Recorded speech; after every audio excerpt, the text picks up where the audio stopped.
computer probably looks the same. And this has been a problem. She's missed important information, such as the meeting that had to be rescheduled 2 weeks ago, or how she was 2 hours late to responding to her boss when she needed her. And she's always on her phone checking it for important messages during meetings instead of actually paying attention during meetings. And she's not alone. We found that their average employee has 3 to 5 different communication channels, like Facebook Messenger and WhatsApp, in their personal life, and then 2 to 3 in their business life, right? So this is applying to a lot of people, and it's causing problems such as, it's hard to prioritize what we need to look at. You have to spend a lot of time wading through the jungle of what needs to be looked at, what doesn't need to. And you also need to spend a lot of time switching between all the applications and reviewing them. They're all configured differently. And we found that it's costing about $6,000 to $8,000 per year, of just like productivity in general, of dealing with multitasking issues. So what do? WhoHub! Yeah, so WhoHub is, named after Houston, we have a problem. WhoHub is going to be a communication hub. It's going to aggregate all of your messages across whatever application you're using and allow you to send and receive them back to the original sender's preference. Everyone has a preference of how they like to communicate within their organization. And what's more important is how it's prioritized.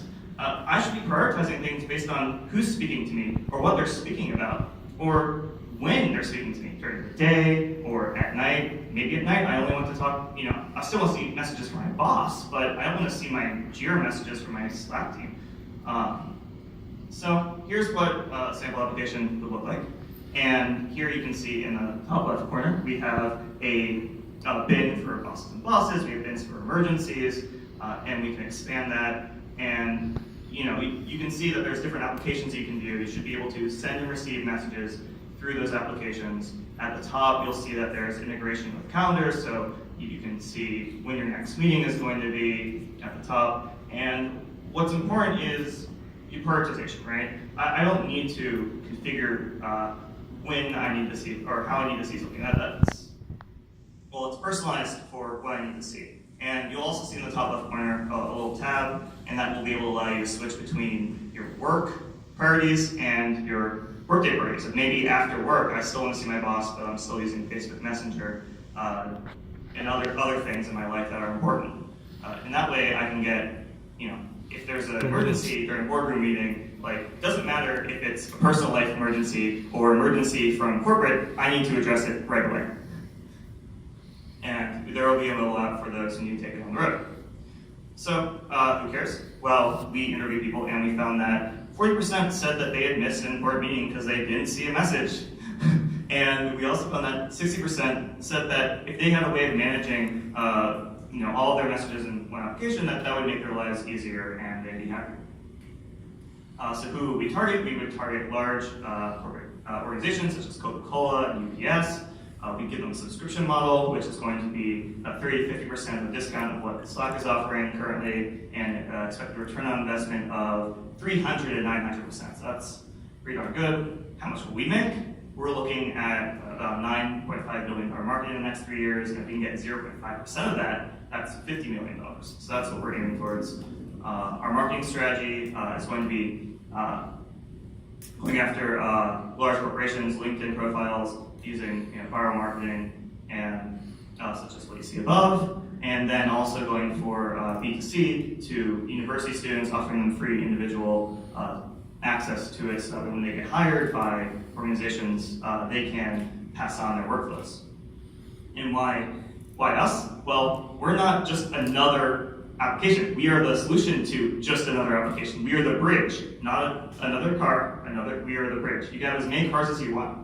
And more importantly, we're dealing with work-life balance, which isn't currently being addressed. We want to treat you like a person, and not just like an employee or a mother or son, a person. And that means no matter where you are, you use WhoHub.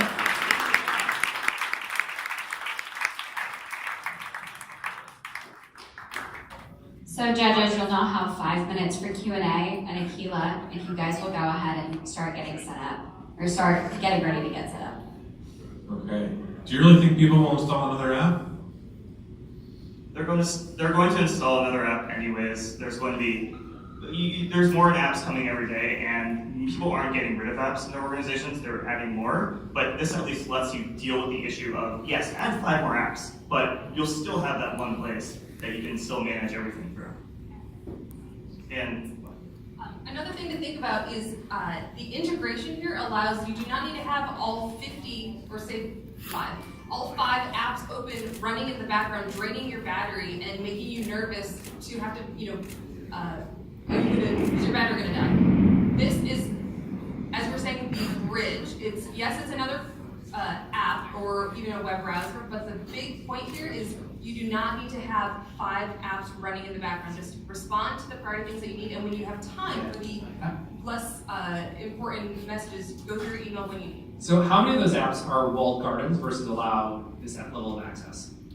we looked into the vast majority of them. So we looked at the common ones like Slack and Skype, even Facebook Messenger, and we found definitely different ways that we can send APIs through and back. So there is support currently. Might be an issue if they remove that, but we'll So didn't see that right away. So you said that your number 1 market is B2B and then number 2 is B2C, but your surveys were consumers. Have you talked to any large corporations in the last 48 hours to get some customer feedback? If that's your primary target as your initial go-to-market. In the last 5 hours? No.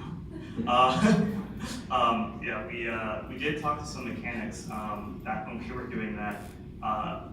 We definitely need to validate that with a large organization, and I think when we talk to employees, yes, employees would like it, but the question is, yes, you're selling it to the IT manager or someone who is also doing this. And I've had conversations with my boss about similar problems before, about how it is impossible to communicate, but that was like a couple weeks ago and not here. But we would if we had more time.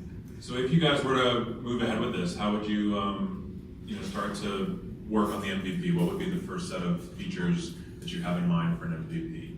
Okay. So we would choose, do research on a large corporation that already exists in Atlanta, find out what tools they're using, and make sure that we can integrate all of those tools and produce an MVP, possibly allow free trial temporarily, and expand the different services that we would allow for communication over time. That's the technology portion. Business? Sure. I think the main thing here is, we want to start small and prove feasibility. So really, I think getting the great thing about the dashboard here is it's really customizable and personalized. So we need to really understand and get a great intake from the organization itself. What are the top 3, channels that the team is using? Test them. Do some market research, or not market research, but research internally, get data before, get data after, set expectations, what are the benchmarks that we need to reach, and if we're not reaching them, we need to visit, is this something, did we not pick the right top 3 apps to check out, or is this something on our end? So I think just the data before and after to make sure that we're meeting any set goals in advance.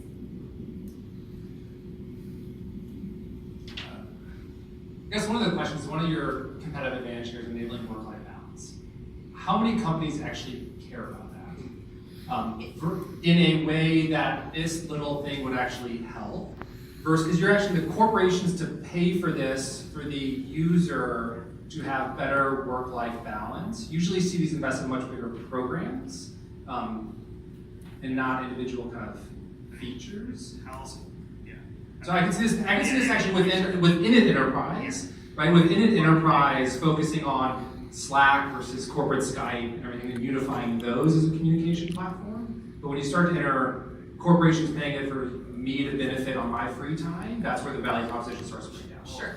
And maybe corporations shouldn't, have a policy of messaging people when they're not working. That's happening now. Or when people are checking their phones during a meeting or their Facebook. But just, even if you say no, people are doing it already. So if there's already a problem, you can either try and, use a hammer, or you can, to nail it out, or you can come up with a solution to actually solve it. Right?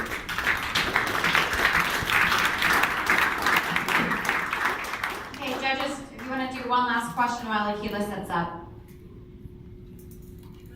If you have no questions, that's okay too. Thank you.